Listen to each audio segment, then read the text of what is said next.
মালদা মার্চেন্টের আগামী ৩ বছরের জন্য নতুন কমিটি গঠনের জন্য নির্বাচনে ভোট গ্রহণের প্রয়োজন পড়ল না।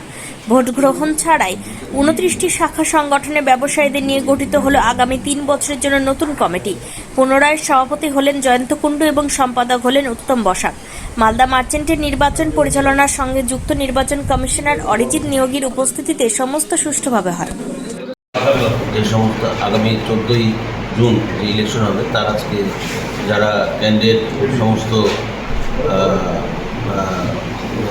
প্রপোজাল ফর্ম দিয়েছিল আজকে তার স্কুটি ছিল এবং স্কুটিতে দেখা গেল যে 29 জন ক্যান্ডিডেট কন্টেস্ট করছেন এবং তারা প্রপোজাল ফর্ম জমা দিয়েছিলেন এবং আফটার ডিউ ভেরিফিকেশন দেখা গেলো 29টাই ভ্যালিড এবং আগামী দিনের ইলেকশনের জন্য 29 জন ক্যান্ডিডেট হিসেবে আজকে স্কুটিতে ভ্যালিড হিসেবে গণ্য হবে।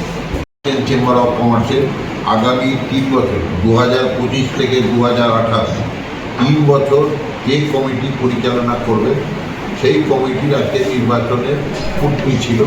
অলরেডি আমাদের 28 এবং 29 দুই দিন আমাদের নমিনেশন পেপারগুলো জমা হয়েছে। এবছরে 29 জন সংগঠন, আমাদের সংগঠনের সঙ্গে মালদা মার্চেন্ট চেম্বার অফ কমার্সের 29 জন ব্যবসায়ীদের সংগঠনকে আমরা এখানে নেওয়া হয়েছে। এবারে আমাদের মধ্যে কোল্ড স্টোরেজ সংগঠন আমাদের মধ্যে এসছে, আমাদের মধ্যে হিমঘর যে সংগঠন সেই কোল্ড স্টোরেজ এসছে, আমাদের মধ্যে আম ব্যবসায়ী সমিতিরা এবার এসছে, আমাদের মধ্যে আমাদের মালদা অ্যাডভার্টাইজমেন্ট এজেন্সি এবার আমাদের মধ্যে এসছে, আমাদের মধ্যে রাইস মিল অ্যাসোসিয়েশন এবার মালদা মার্চেন্ট চেম্বার অফ কমার্সের এক্সিকিউটিভ কমিটিতে এসছে। আমাদের মধ্যে বিভিন্ন সংগঠন যারা গতবার ছিল নেতাজি মার্কেট, কমার্শিয়াল মার্কেট, সমস্ত মার্কেটগুলোই এখানে এসছে, বিভিন্ন সংগঠনগুলো আমাদের এখানে এবার এসছে।